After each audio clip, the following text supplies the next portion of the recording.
Cyber का domain है जो कि दिन ब दिन बढ़ता जा रहा है और जिसमें जो कांडों के पंजीकरण की स्थिति है उसमें भी प्रत्येक दिन बढ़ोतरी हो रही है, लोगों को कॉल्स आ रही हैं। उससे निपटने के लिए हम लोगों ने क्या क्या उपाय किए हैं और भविष्य में आर्थिक अपराध इकाई के स्तर से क्या क्या इसमें हम लोग करने जा रहे हैं। आप सभी अवगत हैं कि जो साइबर डोमेन इसके जितने भी कांड प्रतिवेदित होते हैं वो तकनीकी रूप से बड़े ही पेचीदा कांड होते हैं। जो साइबर क्रिमिनल्स हैं अपने आप को बचाने के लिए, अपने आप को गुप्त रखने के लिए, एनोनिमस रखने के लिए सभी प्रकार की जो प्रौद्योगिकी टेक्नोलॉजी उपलब्ध है उसका इस्तेमाल करते हैं। और ऐसे कांडों में अधिकांश जो गिरोह होते हैं अंतर्राज्यीय होते हैं, कोई विदेशों में बैठा है, कोई अन्य राज्यों में बैठा है। तो इसलिए इसका जो अनुसंधान करना अपने आप में एक बहुत बड़ी चुनौती होती है। और उसके बाद दूसरी चुनौती होती है कि यदि अपराधी पकड़े भी जाते हैं और हम लोग कांड में आरोप पत्र सृपित करते हैं, किस प्रकार से जो तकनीकी साक्ष्य है इसमें सारा साइंटिफिक एविडेंस होता है, किस प्रकार से उसको हम लोग संग्रहण करें और किस प्रकार से कोर्ट के समक्ष प्रोसिक्यूशन हेतु, अभियोजन हेतु प्रस्तुत करें ताकि इसमें उनको सजा दिलवाई जा सके। इसी कड़ी में जैसे आप सभी जानते हैं कि जून में बिहार में सभी 44 रेल जिला और पुलिस जिला में साइबर थाना का सृजन किया गया। अब उनको सशक्त करने के लिए और उनके क्षमतावर्धन के लिए और हैंड होल्डिंग के लिए जो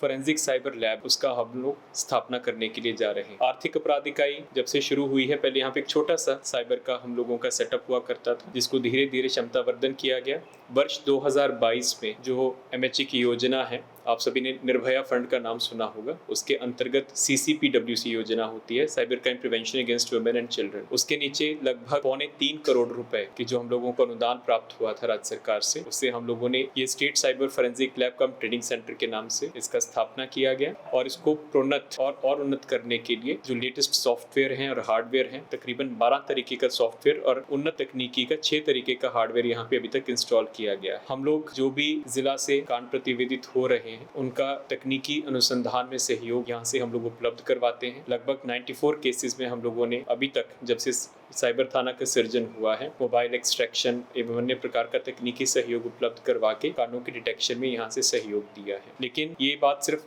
यहीं तक अब सीमित नहीं रहेगी, क्योंकि जिस प्रकार से कांड प्रतिवेदित हो रहे हैं प्रत्येक जिला में, तो अभी जो हम लोगों की रणनीति है कि hub and spoke model. Hub and spoke model का मतलब हुआ कि जो आर्थिक अपराध इकाई का हमारा जो स्टेट फोरेंसिक लैब है ये हब बनेगा और जो डिस्ट्रिक्ट में है प्रत्येक डिस्ट्रिक्ट में साइबर थाना के सहयोग हेतु एक छोटा डिस्ट्रिक्ट साइबर लैब स्पोक के रूप में काम करेगा। तो जो बेसिक कांड है जिसमें बहुत ज्यादा पेचीदगी नहीं है उनका डिटेक्शन वही करेंगे और जिन कांडों में उनको सहयोग मिलेगा वो कांड हम लोगों को रेफर होंगे। इसके लिए एक विस्तृत परियोजना तैयार करके हम लोगों ने सबमिट कर दिया है और NCRB जो कि केंद्र सरकार की वहाँ पे विंग है उसके माध्यम से हम इम्पैनल एजेंसियों का सहयोग लेंगे। बहुत ही निकट भविष्य में इसकी स्थापना कर देंगे, जिसके कारण प्रत्येक जिला में डिस्ट्रिक्ट साइबर लैब भी फंक्शनल हो जाएगा। इसके अतिरिक्त आप सभी अवगत हैं कि क्रिप्टो करेंसी एक बढ़ती हुई चुनौती है हम लोगों के लिए। तो यहाँ पर भी हम लोग एक छोटा माइक्रो क्रिप्टो यूनिट अपने स्टेट फोरेंसिक लैब में तुरंत स्टैब्लिश करने के लिए जा रहे हैं और ऐसे कांडों के डिटेक्शन के लिए जो हमारे पास सॉफ्टवेयर होने चाहिए और तकनीक होनी चाहिए उसका हम लोग शीघ्र ही क्रैक करके और यहाँ पे क्रिप्टो यूनिट स्टैब्लिश हो जाएगा, क्योंकि धीरे धीरे क्रिप्टो का यहाँ पे आयाम बढ़ता जा रहा है। अधिकांश आप लोग जो नारकोटिक्स के केसेस देखते होंगे और जो साइबर रैंसम के केसेस उसमें जो भी फिरौती मांगी जाती है अधिकांश क्रिप्टो के माध्यम से ही मांगी जाती है। आर्थिक अपराध इकाई नारकोटिक्स के लिए भी पूरे राज्य की सबसे नोडल इकाई है,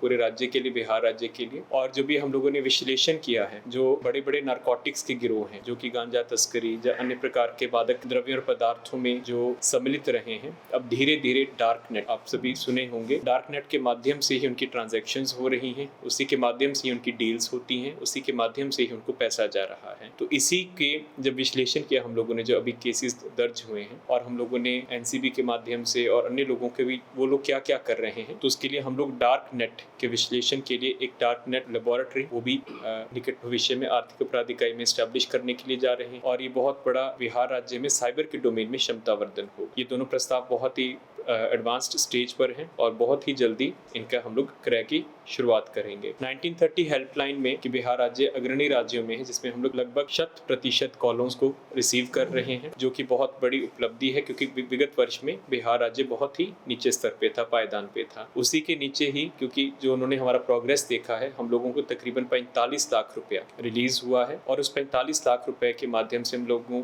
जो 1930 हेल्पलाइन है, हम लोगों का कॉल सेंटर है, उसको और सशक्त करने के लिए जा रहे हैं और अधिक वर्क स्टेशंस, कंप्यूटर डेस्कटॉप्स और हॉटलाइंस हम लोग इसमें करेंगे, क्योंकि दिन ब दिन इन कॉलों की भी जो संख्या है वो बढ़ती जा रही है। और इसके अलावा ये तो अपनी जगह पे होता है, जो फिजिकल इंफ्रास्ट्रक्चर होता है, इक्विपमेंट होता है। क्षमता वर्धन का दूसरा आयाम होता है कि जो हमारे कर्मी हैं, हमारे पदाधिकारी हैं, जो साइबर थाना में काम कर रहे हैं, हमारी आर्थिक अपराध इकाई में काम कर रहे हैं, जीवन जो सामान्य थाना में काम कर रहे हैं, उनका क्षमता वर्धन के लिए लगातार CDAC के माध्यम से और अन्य सहयोगी एजेंसियों के माध्यम से हम लोग ट्रेनिंग सेंटर्स चला रहे हैं। और हम लोग अब चाहेंगे कि जो हमारे स्टूडेंट्स हैं, क्योंकि हमने बहुत से राज्यों के मॉडल की स्टडी की है, जो स्टूडेंट्स हैं जैसे IIT के स्टूडेंट्स हैं, IIT पटना के स्टूडेंट्स हैं, NIT के स्टूडेंट्स हैं, ये लोग भी तकनीकी रूप से खास करके कंप्यूटर साइंसेज के जो बैकग्राउंड के होते हैं, उनके पास बहुत सी स्किल्स हैं, कैपेबिलिटीज। तो उनको वॉलंटियर करने के लिए और उनके साथ काम करने के लिए एक जॉइंट हम लोग मेमोरेंडम ऑफ अंडरस्टैंडिंग MOU हम लोग एडवांस्ड स्टेज पर है। IIT पटना का एक आई विश्लेषण हब करके उनके यहाँ पर है, जो कि साइबर लैब भी है और साइबर डोमेन में वो नई नई तकनीकों को और प्रौद्योगिकियों को विकसित करता है। उनके साथ हम लोग